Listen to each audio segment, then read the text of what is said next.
목사 친구들끼리 농담으로 하는 얘기가 있습니다. 일주일 이상 교회를 비지 마라. 갔다 오면 책상 뺀다. 그죠? 갔다 오니까 책상도 없고 방도 없고 그래서 내가 잘해야겠다. 그런 마음 또 갖게 됐습니다. 또 기도해 주셔서 또 잘 다녀왔습니다. 감사드리고요.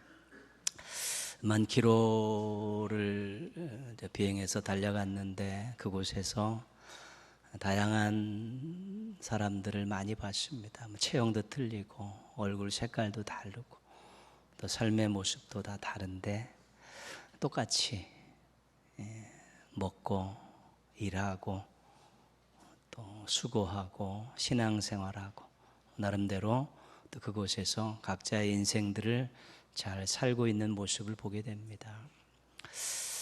또 지구상 곳곳에도 얼마나 많은 사람들이 우리가 알지 못하는 곳에서 각자 자신들의 인생을 살아가는지 모릅니다. 그래서 한 사람의 인생을 쉽게 평가할 수 없다. 하나님만이 한 사람의 인생을 정확하게 모든 것을 알고 계시기에 평가할 수 있다.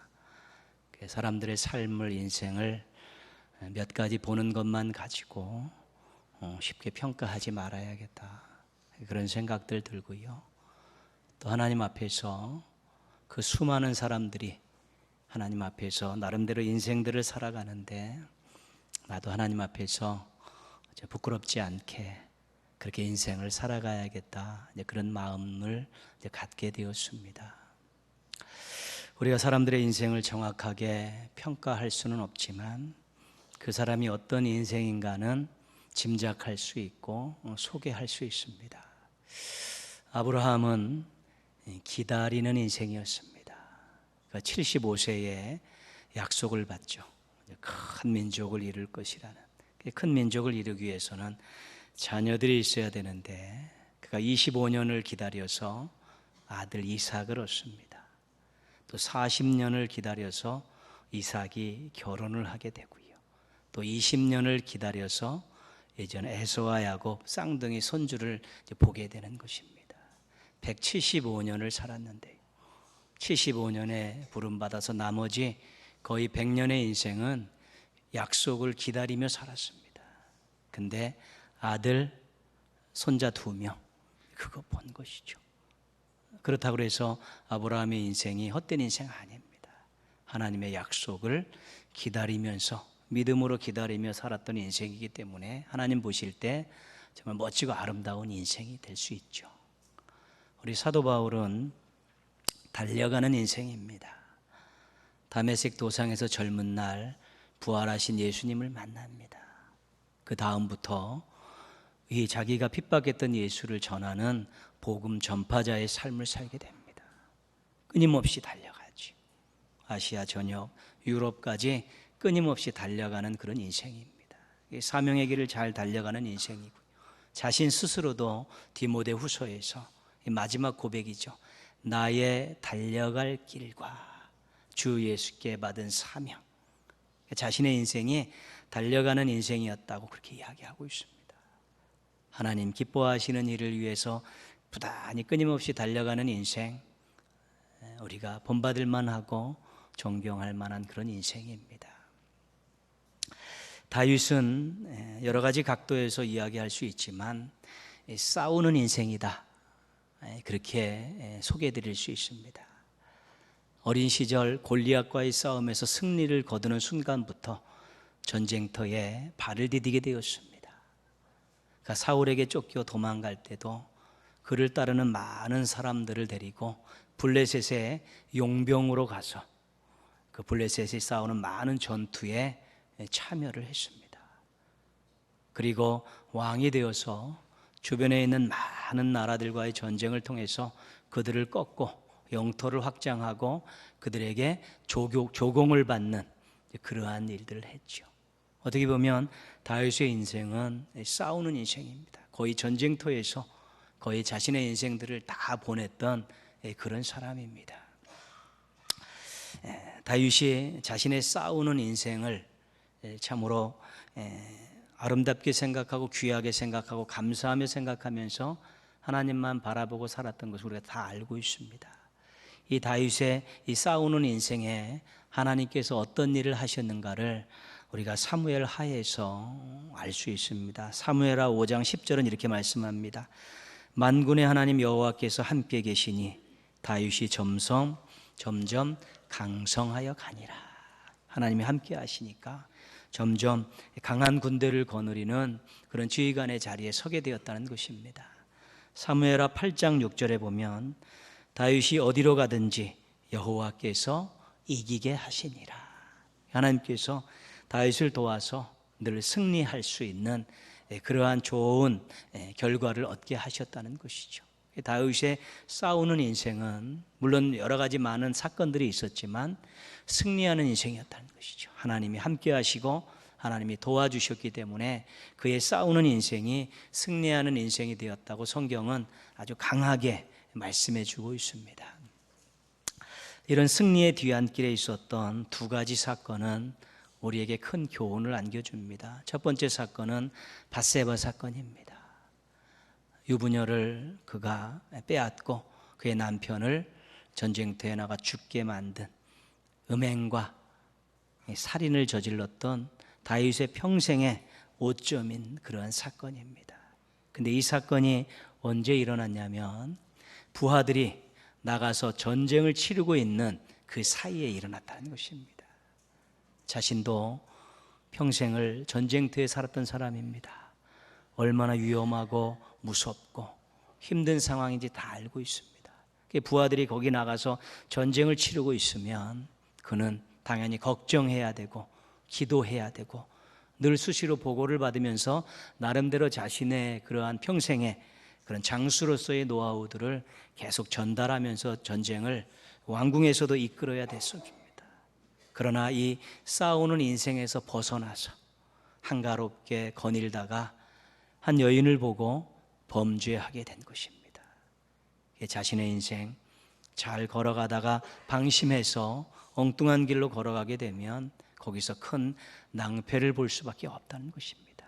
비록 전쟁에 나가진 않아도 왕궁에서도 싸우는 인생에 귀한 마음을 가지고 부하들을 끊임없이 격려하고 운영하는 일을 응원하는 일을 계속했다면 그는 절대로 범죄하지 않았을 것입니다. 그러나 이 싸우는 인생에서 벗어나서 나름대로 편하게 한가하게 지내다가 이런 엄청난 죄악을 저지르게 된 것입니다. 또 한 가지 사건은 성전 건축에 관한 일입니다. 역대상 28장 3절을 읽어드리겠습니다. 하나님이 내게 이르시되 너는 전쟁을 많이 한 사람이라 피를 많이 흘렸으니 내 이름을 위하여 성전을 건축하지 못하리라 하셨느니라. 다윗이 고백하는 가운데 내가 왜 성전을 건축하지 못했는가? 하나님께 하나님의 집을 지어주겠다고 말씀드렸을 때 하나님께서 왜 거절하셨는가 이유를 사무엘 하에는 없습니다. 그런데 역대상의 다윗이 그것을 고백하고 있는데 이유는 간단합니다. 전쟁을 많이 치렀기 때문에 피를 많이 흘렸다는 것입니다. 그래서 하나님의 전을 건축할 수 있는 자격 미달이라는 것입니다. 다른 사람에게 맡기겠다는 것입니다. 다윗이 하나님을 얼마나 사랑했습니까? 하나님이 다윗을 얼마나 사랑했기에 승승장구할 수 있도록 늘 전쟁에 함께 하시면서 그에게 좋은 승리를 안겨주셨지만 성전을 짓는 일에는 다윗을 사용하지 않으셨던 것입니다.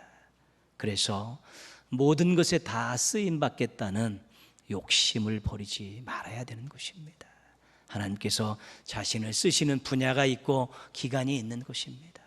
욕심을 내서 박수 받을 것 같고 욕심이 내어서 칭찬받을 것 같은 다른 사람의 거기에도 관여하는 그런 욕심 있는 삶은 벗어버릴 수 있어야 되는 것입니다. 어느 한 분야에서 잘 쓰임 받으면 어느 한 분야에서는 다른 사람이 쓰임 받는 것입니다. 어느 한 분야에서 하나님의 인도함을 받았으면 어느 한 분야에서는 다른 사람들이 그 길을 걸어가는 것이기 때문에 욕심을 부리지 말아야 되는 것이죠.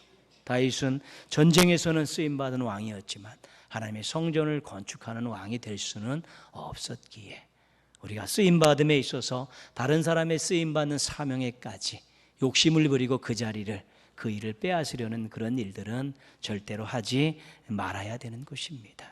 그래서 싸우는 인생, 하나님이 함께 하시고 도와주셔서 승리의 계가를 부를 수 있는 인생이었는데, 그 싸우는 인생에서 벗어났을 때 죄를 짓게 되었고, 때로는 싸우는 거기에 쓰임 받았기에 다른 것에는 쓰임 받지 않는 그러한 일도 당했다는 거 기억하시면서 항상 자신의 인생길 잘 걸어가시되 욕심 부리지 말고, 또 다른 사람이 받아야 될, 해야 될 일들, 받아야 될 영광에 대해서 또 욕심 부리지 마는 그러한 모습들이 우리들에게 너무 중요한 것입니다.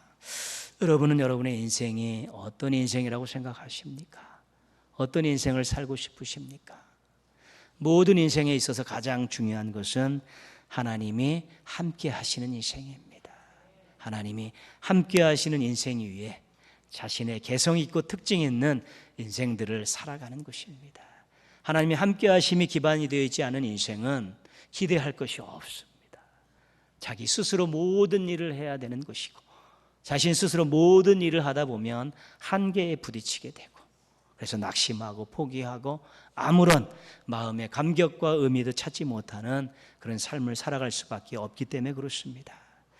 또 자신의 인생을 살아가면서 어떤 쓰임받는 분야가 있으면 그 분야는 정말 감사함으로 최선을 다해야 되는 것입니다. 그러면서 정말 다른 사람이 걸어가야 될 인생길, 감당해야 될 사명의 그런 것들에 대해서는 절대로 한눈 팔고 욕심내는 일은 없어야 되는 것입니다. 우리의 인생이 의미가 있어야 되려면 하나님이 함께 하시는 인생이 되어야 되는 것이고요, 우리 인생이 개성이 있어야 되면 자기가 잘할 수 있는 그런 것들을 중심으로 자신들의 인생들을 펼쳐갈 수 있어야 되는 것입니다. 의미 있는 인생, 개성이 있는 인생입니다. 각자 나름대로 개성이 있어야 되는 것입니다.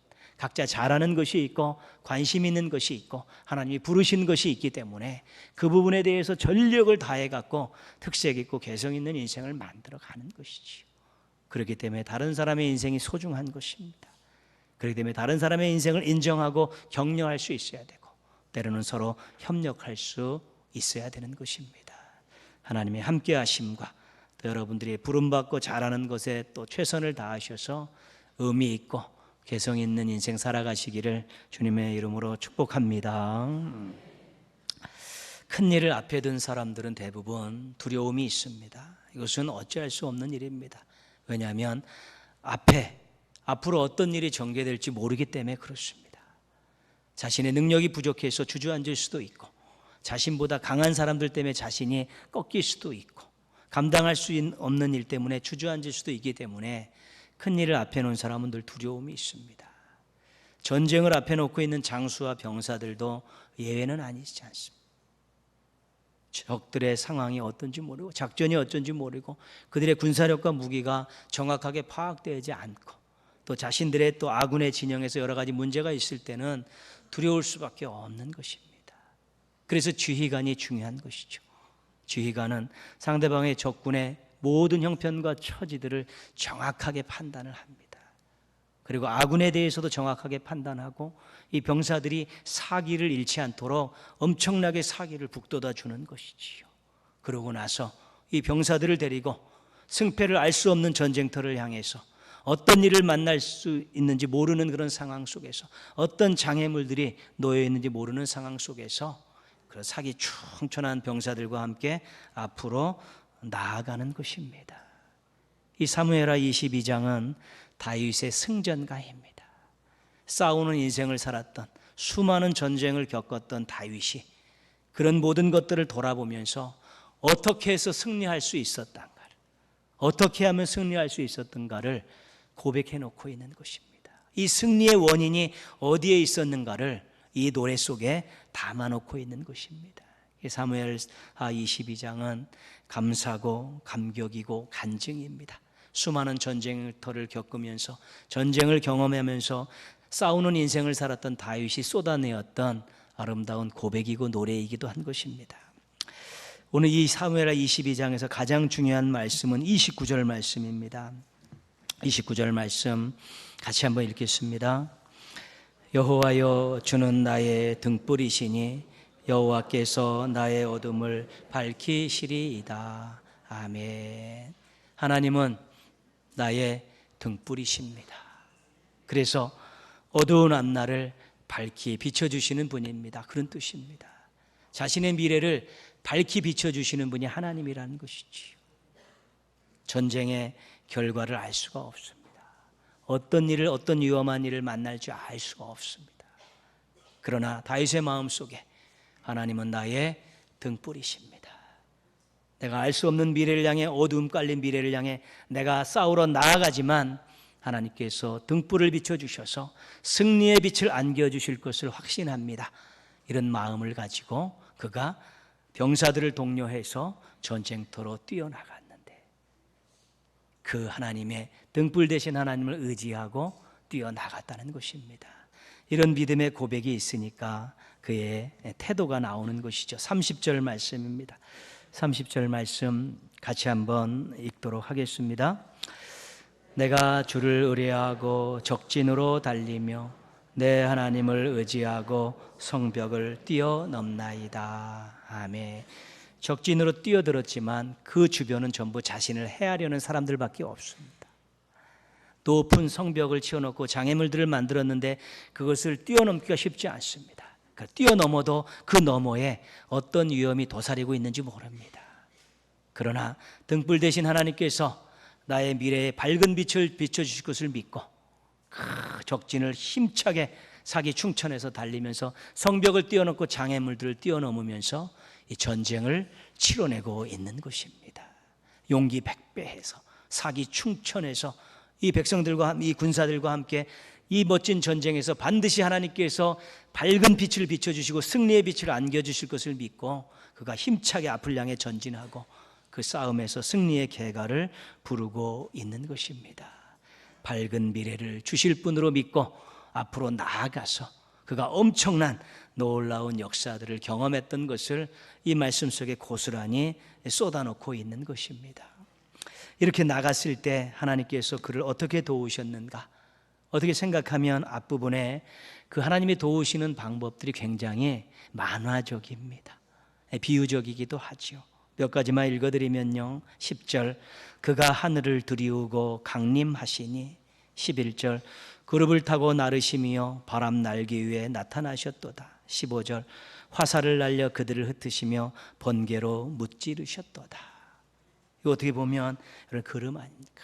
하나님께서 하늘을 쫙 잡고 내려오시고 천사들을 타고 화살을 막 쏘고 번개를 팍팍팍 쏴가지고 적들을 막 물리치셨다는 것입니다. 우리가 뭐 다른 종교의 이야기고 무속의 이야기지만 손오공과 같고 때로는 신출귀몰한 그런 모습으로 승리를 안겨주셨다는 것이죠. 이 말씀은 무슨 말씀입니까? 도저히 할 수 없는 일들을 하나님께서 해주셨다는 것입니다. 자신의 힘으로 무찌를 수 없고 승리할 수 없는 그런 많은 전쟁들을 하나님께서 도와주셔서 승리를 안겨주셨다는 것입니다. 하나님께서 기가 막힌 방법을 사용하셔서 자신에게 앞으로 나아가는 하나님을 등불로 고백하면서 앞으로 믿음으로 나아가는 자신에게 하나님께 돕는 은혜를 베풀어 주셔서 밝은 미래를 맞이하게 하시고 승리의 계가를 부르게 해주셨다는 것이 다윗의 고백인 것입니다. 오늘 우리가 읽었던 뒷부분의 말씀들 보시면 33절 말씀 보시면요, 이부 전부 다 고백이고 간증이죠. 하나님은 나의 견고한 요새시며 나를 안전한 곳으로 인도하시며 나의 발로 암사슴 발같게 하시며 나를 나의 높은 곳에 세우시며 내 손을 가르쳐 싸우게 하시니 내 팔이 노토화를 당기도다. 주께서 또 주원의 강패를 내게 주시며 주의 온유함이 나를 크게 하셨나이다. 내 걸음을 넓게 하셨고 내 발이 미끄러지지 아니하게 하셨나이다. 힘차게 달려가는데 실족하지 않았다는 것입니다. 밟은 곳마다 점령할 수 있었다는 것이고요. 때로는 어려움이 있어도 하나님께서 덮어주시고 보호해 주셔서 자신이 승리를 안길 수 있었고 알 수 없는 미래를 향해 뛰어나갔지만 어두운 미래를 향해 뛰어나갔지만 빛 대신 하나님이 주시는 엄청난 은혜를 받았다고 그렇게 고백하고 있는 것입니다. 출애굽한 이스라엘 백성들이 애굽을 떠나서 가나안으로 가는 여정 속에서 그들이 늘 불평하고 원망하며 애굽으로 돌아가고 싶다는 말을 입에 달고 살았습니다. 그런 모습들을 바라보는 모세의 마음이 찢어졌지요. 그러나 모세는 끝까지 요단 동편까지 그 백성들을 잘 인도했습니다. 그에게는 분명한 확신이 있었기 때문에 그렇습니다. 그 확신은 뭐냐면 그는 너희보다 먼저 그 길을 가시며 장막 칠 곳을 찾으시고 밤에는 불로 낮에는 구름으로 너희가 갈 길을 지시하신 자이시니라. 하나님은 우리보다 앞서 가신다. 가셔서 우리가 장막 칠 곳을 예비해 주시고 우리를 낮에는 구름 기둥으로 밤에는 불 기둥으로 우리를 인도하시는 분이다. 이것이 모세의 신앙이었습니다. 백성들에게 누누이 그 일을 얘기했지만 백성들은 믿지 못하고 늘 순간순간 눈앞에 있는 것 때문에 불평하고 원망하며 살았지요. 그러나 지도자인 모세가 하나님 우리보다 앞에 나가셔서 장막 칠 곳을 찾으시고 구름 기둥과 불 기둥으로 우리를 인도하시면서 함께 하시는 하나님이시라는 그 믿음을 갖고 백성들을 인도했기에 그들을 요단 동편까지 인도할 수 있었고 여호수아에서 가나안 땅까지 인도함을 받을 수 있었던 것입니다. 우리는 한계가 있습니다. 한 발 앞에 어떤 일이 전개될지 알지 못하고요. 1시간 후에 무슨 일이 일어날지 모르고요. 내일, 한 주간 후에, 1년 후에 무슨 일이 일어날지 아무도 모릅니다. 그러나 우리가 하나님께서 미래의 시간을 주장하시고 등불이 되셔서 알 수 없는 미래를 밝혀주시면서 우리를 이끄시는 분이라는 믿음을 가지고 한 발짝 내딛는 것이고 무엇을 계획하고 기도하며 나아가는 것이고 또한 우리는 그때그때 만나는 순간순간의 어려움들을 하나님께 기도하며 헤치며 나왔기에 오늘 우리가 여기까지 온 것 아니겠습니까? 우리가 잘나서 여기까지 온 것 아니지 않습니까? 우리가 모든 문제를 다 해결하며 여기까지 온 것 아니지 않습니까? 우리는 믿음으로 의지하고 기도하고 나아갔더니 하나님께서 빛을 비춰주시면서 새로운 결과들을 만들어주시며 때로는 장애물들을 제거해 주시면서 우리를 미래로 인도해 주셨기에 오늘 여기까지 온 것 아니겠습니까? 다윗이 많은 수많은 전쟁터를 겪으면서 경험한 것이 바로 그것입니다. 그래서 그가 32절에서 이런 고백을 하고 있는 것이지요. 같이 읽습니다. 여호와 외에 누가 하나님이며 우리 하나님 외에 누가 반석이냐.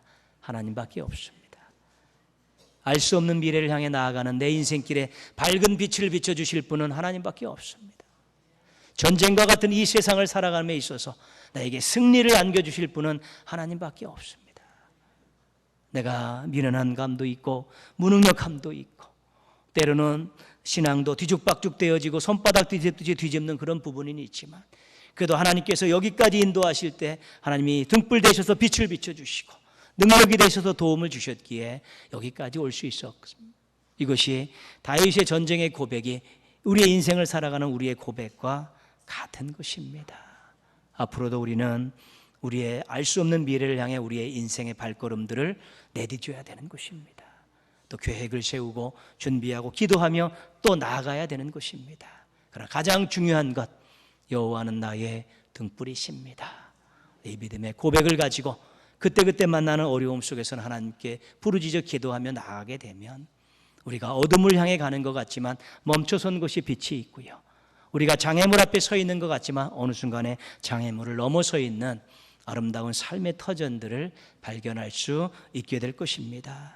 모쪼록 여러분이 등불 대신 하나님 믿고 의지하며 기도하시고 앞으로 힘차게 나가셔서 여러분의 인생의 미래가 밝고 감격이 있고 감사가 넘치는 우리 멋진 성도들 되시기를 주님의 이름으로 축복합니다. 우리가 6월을 호국 보훈의 달이다 그렇게 부릅니다.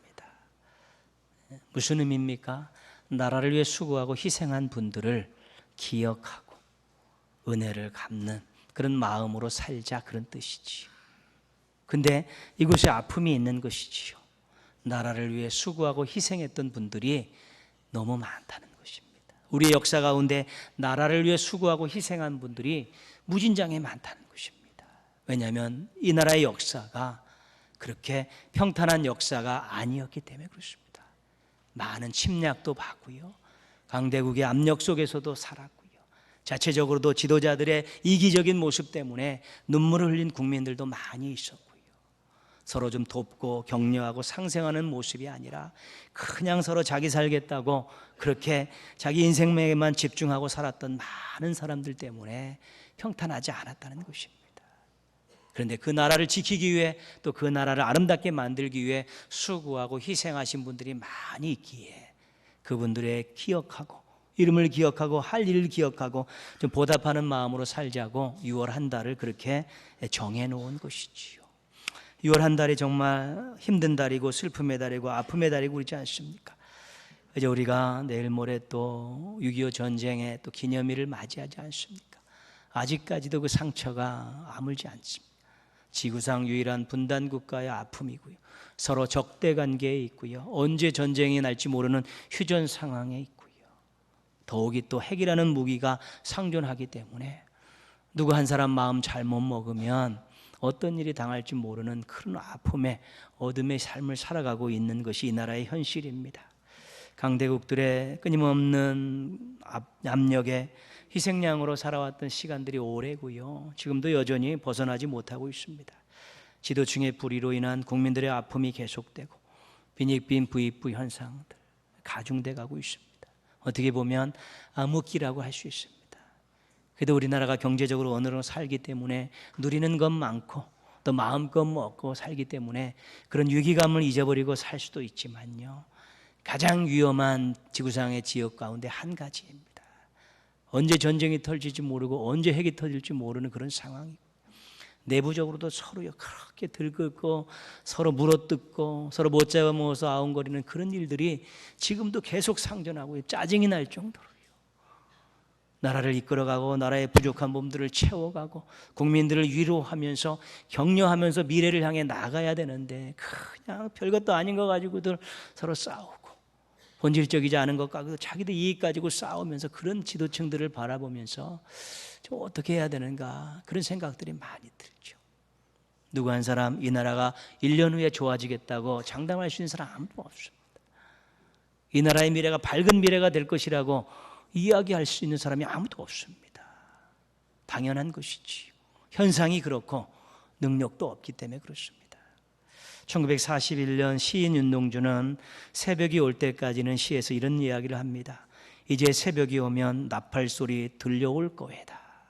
일제강점기에 그런 아픈 식민 통치의 현실을 아파하면서 그래도 이제 새벽이 오면 나팔 소리 들려오는 그러한 해방의 소망을 신앙으로 승화시켜서 그가 시로 쏟아내었습니다. 1970년 김민기 씨가 작곡하고 양현 씨가 부른 아침 이슬의 가사는 이렇습니다.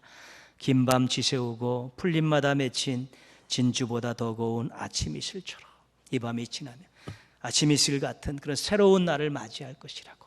원래 그렇게 작곡되어지지는 않았지만 군사 독재의 그런 아픔 정치 현실을 비판하며 민주화를 그렇게 갈망하는 마음으로 그렇게 노래를 부른 것입니다. 우리가 이 나라를 바라보면서 불러야 될 한 가지 노래가 있습니다. 시편 30편 5절입니다. 저녁에는 울음이 깃들지라도 아침에는 기쁨이 오리로다. 저녁에는 눈물로 벽에서를 덮으며 잤지만 이 아침에는 기쁨이 오리라는 것이지요. 누구 때문에요? 하나님 때문에. 누구 때문에요? 등불 되신 하나님 때문에 미래가 아름답게 밝아질 거라는 소망은 우리 신앙인들만이 가질 수 있고 그런 소망을 가진 자만이 나라와 민족을 위해서 끊임없이 뜨겁게 눈물을 흘리며 기도할 수 있는 것입니다. 하나님은 약속하신 것을 지키시는 분이시고 하나님은 약속의 말씀을 통해서 놀라운 능력들을 행하시는 분이기 때문에 우리가 하나님의 소망의 말씀을 붙들고 한국교회와 성도들이 이 나라의 미래에 등불 되신 하나님께 모든 것을 맡기고 또 말씀대로 살려고 노력하며 자신의 삶의 자리를 하나님이 기뻐하시는 삶의 자리로 만들려고 가정을, 교회를, 삶의 터전을 그렇게 만들어가면서 성령님께서 역사하실 만한 거룩한 땅으로 거룩한 자리로 만들어가는 그런 노력들을 해나가게 될 때 이 나라의 미래가 아름답게 밝아질 수 있는 것입니다. 이 정치 현실을 누가 풀 수 있겠습니까? 이 통일을 누가 이룰 수 있겠습니까? 이 핵의 위험에서 누가 우리를 보호할 수 있겠습니까? 이기심이 난무하며 자기 잘 샜다고 서로 물고 뜯는 이 암담한 사회 현실을 누가 해결할 수 있겠습니까? 우리가 해결할 수 있겠습니까? 우리 하나님, 등불 대신 하나님께 맡기고 기도하면서 또 우리의 삶의 자리에서 하나님이 기뻐하시는 일들을 많이 만들어가면서 이 나라를 온전히 하나님 앞에 맡길 때 200여 년 전에 복음을 주신 하나님께서 이 나라를 새롭게 만드셔서 세계를 섬길 수 있고 복음으로써 세계를 변화시킬 수 있는 주역으로 세우실 것이라는 소망을 갖고 나아가야 되지 않겠습니까? 우리나라의 미래도 하나님 앞에 달려있다는 것을 기억할 수 있어야 되는 것입니다. 등불 대신 하나님께서 이 나라의 미래를 밝히실 수 있다는 것을 우리가 믿고 기도할 수 있어야 되고요. 우리 성도 한 사람 한 사람이 가정가정이 교회가 하나님을 기뻐하시는 그런 모든 모습들로 살아가면서 하나님의 능력의 손길을 기다리고 하나님의 아름다운 미래의 역사를 바라볼 수 있을 때 우리가 이 나라의 한 국민으로서 참으로 제대로 된 삶을 살고 또 책임을 다할 수 있게 되는 것입니다. 등불 대신 하나님 믿고 의지하며 여러분 인생을 힘차게 달려나가십시오. 그래서 좋은 미래를 또 만나십시오. 그리고 이 나라 민족을 생각하면서 암담한 현실을 생각하면서 불평하고 비판하는 거 멈추고 등불 대신 하나님께 한 번 더 기도하고 등불 대신 하나님께서 역사하시도록 자신의 삶의 자리를 가정을 교회를 거룩한 곳으로 만들어가고 말씀이 살아 움직이는 곳으로 만들어가면서 그렇게 우리가 때를 기다린다면 이 나라의 역사에도 하나님께서 빛으로 오셔서 놀라운 역사를 이루어 주실 것입니다. 그날을 기다리며 그날을 기대하면서 참으로 하나님의 백성으로서의 삶을 잘 살고 애국 시민으로서 나라 민족을 위해서 믿음으로 기도하면서 힘차게 달려가셔서 우리 모두 아름다운 미래, 하나님께서 만들어주시는 미래, 빛으로 역사하시는 그 미래에 함께 만나서 이 나라를 통해 하나님께 더 큰 영광 올려드리는 아름다운 성도들과 교회 되시기를 주님의 이름으로 축원합니다. 아멘.